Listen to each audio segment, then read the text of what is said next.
দর্শক, রংপুর থেকে ট্রেন ও দূরপাল্লার বাসের অগ্রিম টিকিট বিক্রি শুরু হয়েছে। আজ থেকে যাত্রীরা কাঙ্ক্ষিত টিকিট সংগ্রহ করতে পারছেন। অগ্রিম টিকিট বিক্রি চলবে ঈদের আগের দিন পর্যন্ত। এ বিষয়ে রংপুর কামারপাড়া বাস টার্মিনাল থেকে সরাসরি জানাচ্ছেন আমাদের প্রতিনিধি শাহরিয়ার মিম। শাহরিয়ার মিম, নির্দিষ্ট ওয়েবসাইট এবং অনলাইনের মাধ্যমে অগ্রিম টিকিট বিক্রি হচ্ছে জানতে পারছি। তো সেই ক্ষেত্রে অতিরিক্ত ভাড়া, অতিরিক্ত টাকা নেওয়ার যে বিষয়টি সেটি আপাতত নেই। এছাড়া আসলে সার্বিক পরিস্থিতি জানাবেন। উজমা, আপনাকে ধন্যবাদ। এই মুহূর্তে রয়েছি রংপুরের যে কামারপাড়া বাস স্ট্যান্ডে। আপনাকে জানাতে চাই যে আজকে থেকে বাস এবং ট্রেনের যে অগ্রিম টিকিট কিন্তু বিক্রি শুরু হয়েছে, অর্থাৎ ঈদের যে টিকিট সেটি কিন্তু বিক্রি শুরু হয়েছে। তবে সেটি ঢাকা থেকে, রংপুর থেকে নয়। মানে রংপুর যে জনপদ রয়েছে, রংপুর বিভাগ, এখান থেকে কিন্তু অগ্রিম টিকিট বিক্রি এখন শুরু হয়নি।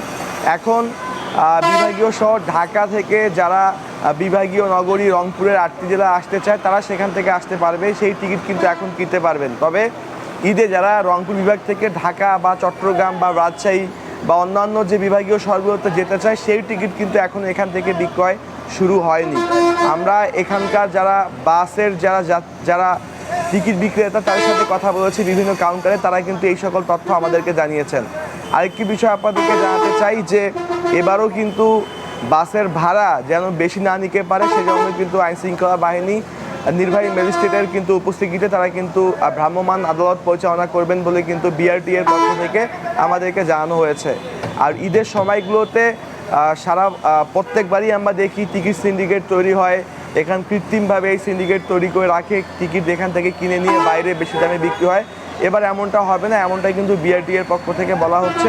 এবং বাসের যারা ট্রেনের যারা যাত্রী তারা কিন্তু,